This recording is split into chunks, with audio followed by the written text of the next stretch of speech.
Hi guys, in this video I would like to share the top 10 things that I learned in my very first rotation in residency, and that rotation was inpatient pediatrics. So let's get right into it. Hi, I'm Dr. Shah and I'm currently a rural family medicine resident, and on this channel I share the realities of what it's like being a rural family medicine resident and the strategies and lessons and experiences that I gathered along the way. So stay tuned. So right off the bat, I have to just tell you about how it was my very first time doing an inpatient pediatric rotation, and it's literally so different from ambulatory pediatrics, which is what I personally had exposure to in medical school. I did that at Yale New Haven. It was an outpatient pediatric experience, and it was completely different, okay? I think one thing that I was kind of surprised by was the fact that there was actually a lot more math involved in pediatrics than I had initially thought. So was not expecting that, but it's okay. And just generally, it was pretty intense. It was a very intense rotation, and I think that there's probably several reasons for that. The first being the fact that it was my very first rotation of residency, and there is a huge learning curve when it comes to structuring time, better understanding the electronic medical record, EMR, and putting orders in, and just generally like changing your mindset from being a medical student to, wow, yeah, I'm the doctor now. That's me. So there's a mind shift change there. And initially it's a little tricky to do that. So I think that part was pretty intense. And then the other thing was the fact that it was my very first time doing inpatient pediatrics, and it was completely different from what I was used to, because there's a whole different set of social issues that I didn't have to navigate through, luckily, when I was doing my inpatient rotations. For instance, non-accidental trauma, aka child abuse, suicide in teenagers, chronic conditions, managing parents and their children. I mean, we did have to deal with that a little bit in the outpatient setting, but the other stuff we didn't really, like, at least in my practice that I was at, we didn't have too much exposure with that. So it was definitely a very different, and sometimes it could be a very difficult experience for sure. So I think one of the most important common sayings is that pediatrics is not just mini adults, okay? And even though the pathophysiology is pretty similar to that of adults, the management is completely different. So the way that you would treat diabetes in a child and diabetes in an adult, while the pathophys of diabetes as a disease is very similar, the way that you treat them, it's so completely different. Like overall, I would say that I loved my rotation. I really enjoyed it. I think like I started off being like super scared, like, oh my God, I am gonna break this baby. And then by the end of it, I was like, all right, let's just flip them around and I can examine them pretty confidently. So I think it was a huge change. So again, just before I get started, I just want to preface this by saying these were my experiences, and this is not necessarily what everybody's experience in their inpatient pediatric rotation is going to be. So just keep that in mind. All right, so these are the top 10 things that I learned in my inpatient pediatric rotation, 5 of which are medical, 5 are non-medical. So let's get right into it. Okay, so the first thing is medicine related. So I'm going to start off with my top 5 medicine related tips. The first tip being online resources. So typically I think that most people are aware of UpToDate as being the go-to resource for when it comes to management, diagnosis, and treatment in adults. However, I found out that Peds in Review, that's what it's called, is actually much better. UpToDate doesn't have the same detail when it comes to pediatrics that it does in adults, so that's a little something to keep in mind. Another tool that I found useful was the Billy tool, and that was very useful when we were trying to determine bilirubin levels and if a baby is at high risk or not, and it really guides our therapy. So definitely check it out if you have a baby with hyperbilirubinemia. Billy tool, great. And the last thing that I would say is Harriet Lane. There's this purple book by Harriet Lane, and it is the go-to book for pediatrics, and it's a great way to get an overview of the entire situation, and you have these great photo references of rashes in dermatology, and I actually really like it. So even in clinic, when I see patients and I have like a child come in, it's always good to just quickly reference and just look at it real quick. I personally love it. So 10 out of 10, definitely would recommend. So the second thing is, because we live in the modern era, people may not enjoy books. So my next thing is app suggestions. So personally, I didn't really use them because I like the traditional pen and paper, and not really an app person, and I already had plenty of resources at my disposal, so I didn't really want to spread myself too thin. But ones that were highly recommended to me were PEDS Quick Calc, PEDS Guide for Sepsis Management, and the CDC vaccination guidelines. Those apparently also have an app. I personally cannot attest to how great it is because I didn't really use them, but that's what I was told. So check them out, see if you like them. So the third tip, keep in mind of your hospital protocol. Okay, so the thing is that different hospitals may have slightly different protocols when it comes to things like acute COVID-19 infection, MIS-C. The thing is, the best way to do that is just ask your senior and ask them what these protocols are.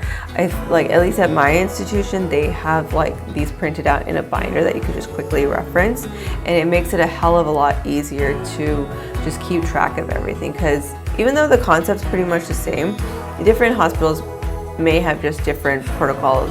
So number 4, I think the next thing that it's obvious, I think, but common things are common. Okay, so I think that if you wanted to just have an idea of the most likely things that you're going to see, the most common things that I saw were viral exacerbation, viral illnesses like croup, RSV, things like that. And especially for whatever reason, when I was on service, I saw so much RSV, like it was crazy. Pneumonias, hyperbilirubinemia, a lot of vomiting, diarrhea, a lot of constipation, fever, failure to thrive, and like constipation. That's a lot of that. So it'd be good to just brush up on that.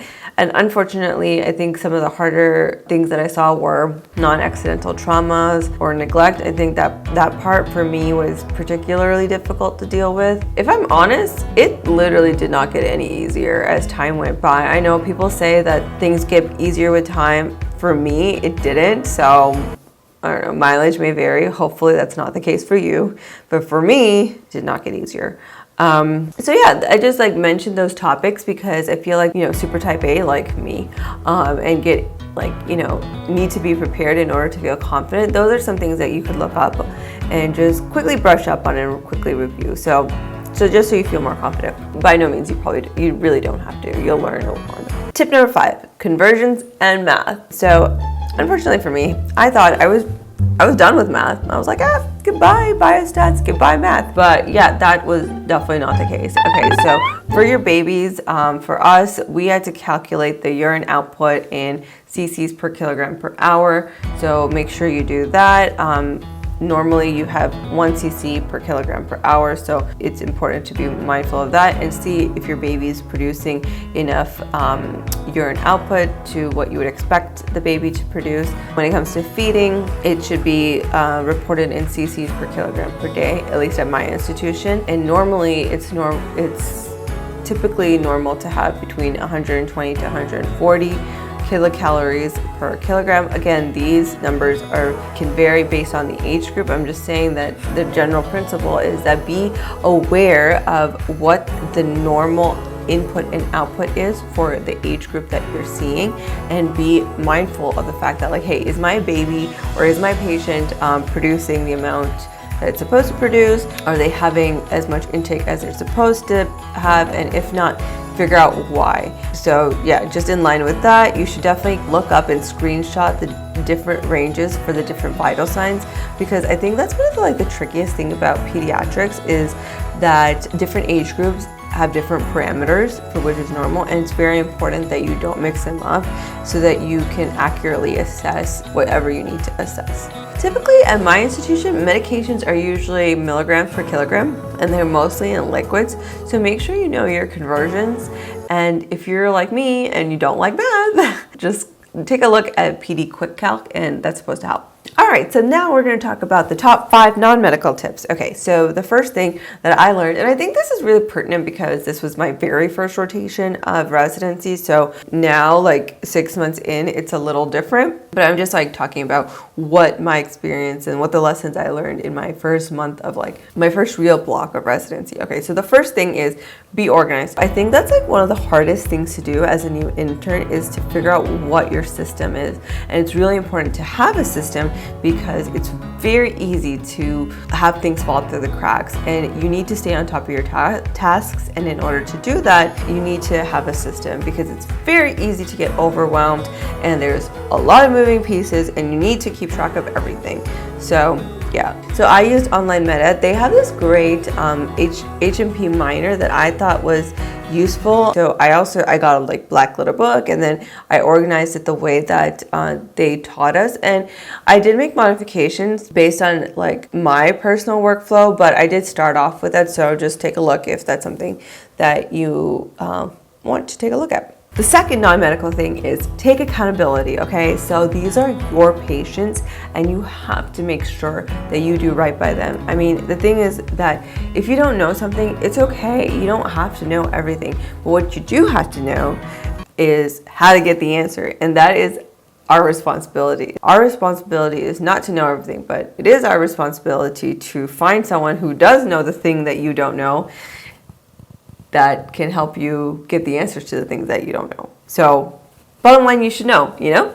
The third thing is ask for help, but do it the right way. So we've all been there. The seniors, the attendings, like we all had to go through residency, we all had to go through intern year, and being someone who's currently middle of intern year, honestly, sometimes it literally sucks. The truth is that while there may not be any dumb questions, there is a good way and a not so great way of asking those questions. I think in my experience, I can share what I found to be a more effective way to ask questions. Usually is that you show initiative and you show that you're really trying to learn and do the right thing. So I think when you show that and you're genuine about it, it really comes across. The thing is that if you're not careful about it and you don't ask questions in the quote unquote right way, it may be misconstrued as being that, you know, maybe you're lazy or you're just not as dedicated. So what I would recommend in order to ask questions the right way is to at least look it up. Okay, so if there's something that you can